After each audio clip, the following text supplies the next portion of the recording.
Lives Matter is about black people. I think Black Lives Matter is a racist organization that just wants to grab power. In fact, I don't think it's about race at all. I think it's about Marxism. How many times have you caught yourself thinking or vocalizing, speaking what you know to be true, and thinking to yourself, that's a problem? How did they convince us that simply sharing our values and speaking things that we know to be true was somehow a revolutionary act? People come up to me all the time, say, man, I get so excited about what you say. I got news for you. I don't say anything so profound. I just state what I know to be true. What Norman and Loretta Berry taught me growing up in Mac Lewis, outside of Orange. Basic values, by the way, by people who voted Democrat. What my pastor, Bobby Spross, taught me.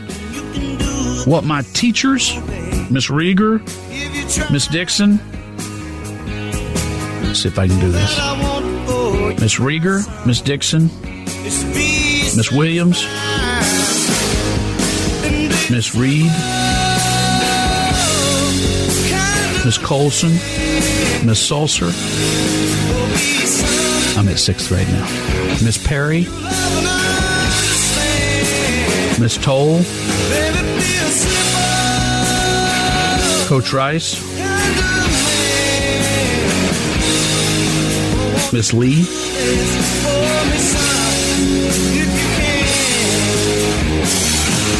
Miss Talley, Miss Martin, Miss Hardy. The values those people taught me. Walter P. Zivley, Fred Zeidman, Barry Lewis, my brothers, Eddie Martini. The values that people who have mentored me in the course of my career. That's what those values were. And many, many, many times was I called on the carpet. That's not the right thing. My wife, my father-in-law. I think about universal truths. Be kind to other people. Don't look at the person to the left and to the right. Run your best race. Don't make excuses when you lose. If someone else does better at something or has more than you, work harder that you might achieve that or die trying. Don't try to steal theirs. Don't hate people for who they are. Remember when in this country we used to say it was unacceptable to hate people on the basis of their race? Black Lives Matter hates people on the basis of their race. And they do it every single day. In a time of universal deceit, telling the truth is a revolutionary act.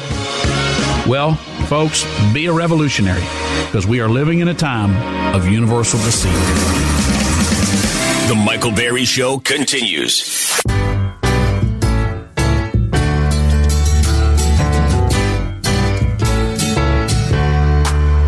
Welcome back.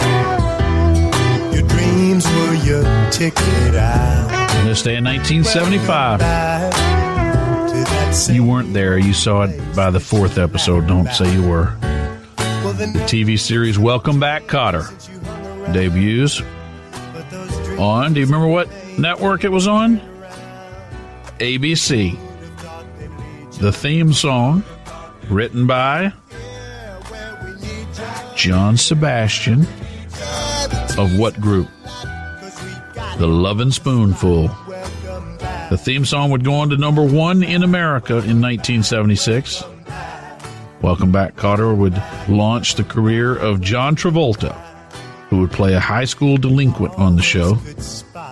He would go on to star in movies like Killing Season, White Man's Burden, Look Who's Talking Now, The Punisher, and his biggest, Battlefield Earth. Yes, John Travolta would be heard from again. Yet another case of that non-existent voter fraud. Federal prosecutors in North Carolina charged 19 non-citizens with illegal voting in 2016. According to a press release from the United States Attorney Matthew G.T. Martin, each defendant voted in a federal election in 2016, and one also voted in 2018. In some cases, the defendants were also charged with related offenses, such as making a false statement. Martin did not list the defendants' nationalities or say how their alleged crimes had been uncovered, although it said the matters had been investigated by Homeland Security Investigations, an investigative arm of the Department of Homeland Security. A conviction of voting by a non-citizen, a misdemeanor, carries a maximum term of 1 year imprisonment, a fine not to exceed $100,000, or both. I'm all for both. The ACLU is a political organization, not an organization willing to defend the civil liberties of anyone anymore. A once vital organization has lost their way. ACLU official attacks a university for accepting Nick Sandmann. Remember Nick Sandmann?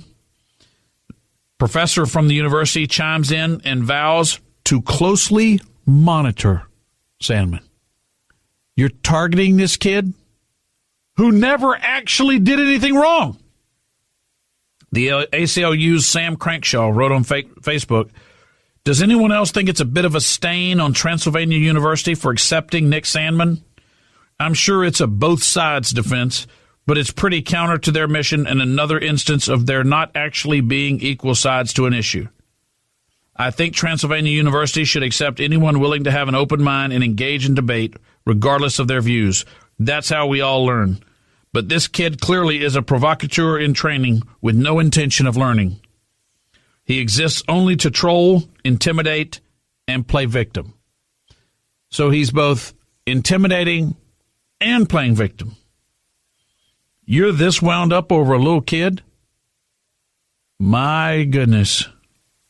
An assistant professor and diversity scholar at the university, Dr. Avery Tompkins, commented on the post, calling Sandmann's, quote, public behavior and rhetoric atrocious and uninformed, and saying he would closely monitor Sandmann at the school. Tompkins wrote, we can't not admit academically qualified students due to their political and personal views. If he ends up in my intro class, fine. He might learn something that is actually based on research and evidence. Tompkins said Sandmann is part of organizations with, quote, anti-intellectualist views and would likely, quote, view me as part of some liberal brainwashing machine, but signing up for Transy and my class means he is required to learn that information even if he disagrees. The professor continued, if he were to cause problems by being disruptive, trolling, or engaging in unethical behavior of any kind, I would immediately document it, just like I would for any student doing the same thing, and he would be just putting himself in a position for me to file a conduct report. Good grief. You act like you're teaching 4-year-olds. You act like a 4-year-old. Sandmann sued multiple major news outlets for defamation after he and his Covington High School classmates were portrayed as racist aggressors who harassed Nathan Phillips, an elderly Native American man, near the Lincoln Memorial on January 18th of last year. Video of the incident would show Phillips loudly beating a drum while a smirking 16-year-old Sandmann stood inches away. As attorney Jonathan Turley writes, Sandmann, like all college students, should feel greater freedom in expressing their views at colleges, not being closely monitored as someone with dangerous thoughts and ideas. That fact that figures in the ACLU and academia would publicly espouse such views of intolerance is a chilling example of how our faith in free speech has eroded in recent years. That is exactly right. They've lost their minds. And I'm going to tell you why they've lost their minds. Wish I had more time in this segment to do so, but I'm going to tell you why they've lost their minds. And this is the deeper issue that is at play here. The deeper issue at play is that we have had a tumultuous overturning of the social order in this country. It is deep. It is profound. It actually started before Trump. Trump managed to harness the power of it, but it existed before that. It started in 2010. The Tea Party was the beginnings of people realizing that you can take back your country from the elites.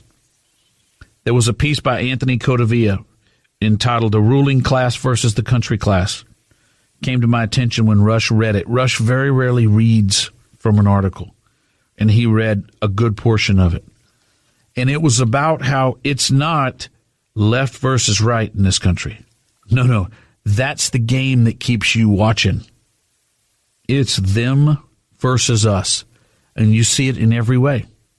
The thems and the us's in your community, there are your betters, your university professors, even your teachers. Some of those, the liberal teachers think that they're better, or the liberal administrators, or the NFL, or professional sports generally, or members of the media, thinking that they're better than the guy who works for a living. You see it now in polls of college educated and not college educated. Every time I see that, I go down and I look at the comments, and it doesn't take long till somebody. So when it says Americans without a college, white Americans without a college degree, and how they vote, that's the group the left hates the most. And they'll say, I see the dummies are voting for Trump. I see the idiots are voting for Trump. Because if you haven't been through their finishing school, if you haven't learned to hate America's history, if you haven't spent $100,000 being quote-unquote educated in the indoctrination camp of the university, then you are a rube. We can't control you, and we hate that about you. And there's more of you than there are of them.